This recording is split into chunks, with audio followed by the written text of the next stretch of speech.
I don't know how much of this I'm allowed to share, but I guess there's only one way to find out. My dog's chewing on the bone if you're wondering what the noise is. But basically, I work in the federal government in a office that I'm trying to not give too much away. That like is handling a lot of the executive orders, and it the government's like going to be in shambles, dude. This is the executive orders are and the return to office. This is all stuff they don't have a plan for. This is stuff written so poorly, just single-handedly to thin out personnel and to disrupt the workforce. If everyone's trying to cheer on, like, for example, oh, DEI, oh, it's bad. No, it's not DEI, it's DEIA. But everyone tries to fit a narrative. Do you know what the A stands for? Accessibility.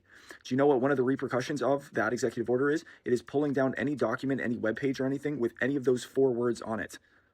That's a part of it. It's not just like any sort of like external hiring path or anything like that. No. It's literally if a form or document that is open to the public and stuff, or internal, like literal policy manuals, for example, has the words diversity or equity or inclusion or accessibility, those sections have to be pulled down, revised, and can only be put up after manual review and legal review.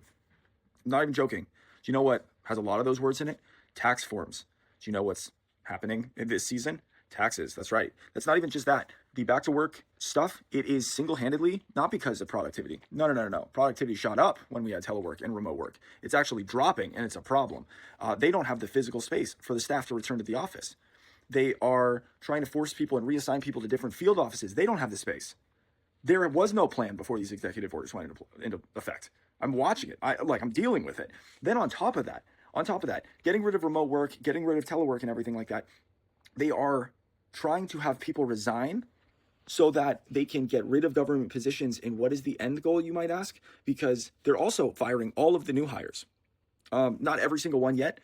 Anyone that got a job offer, they've already rescinded that. Today was the day that they referred probationary employees, which is like your first, depending on what position you have, it's either your first year in the position or 2 years if you're like an attorney, for an example. They just referred all of those positions of new hires to their lead agency, which is then going to give that data to the OPM, Office of Personnel Management. And they are basically going to decide who is going to get clipped, maybe nobody, but probably more people, including possibly myself. And what is all this for, you might ask? What is saving all this money for?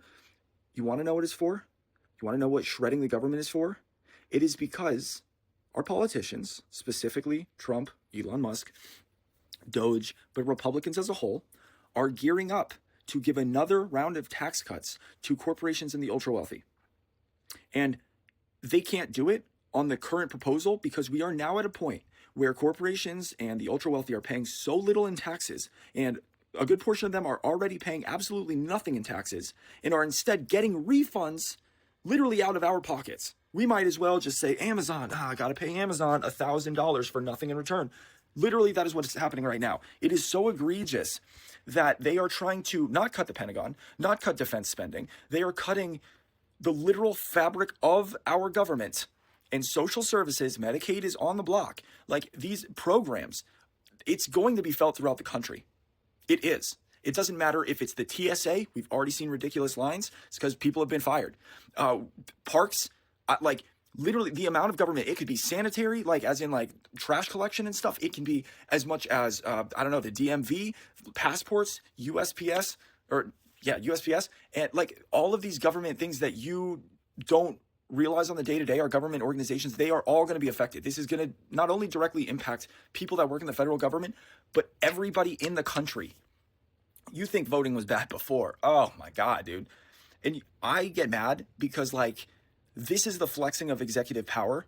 And yet the last administration, it's frustrating to watch people not do anything when they're in positions of power.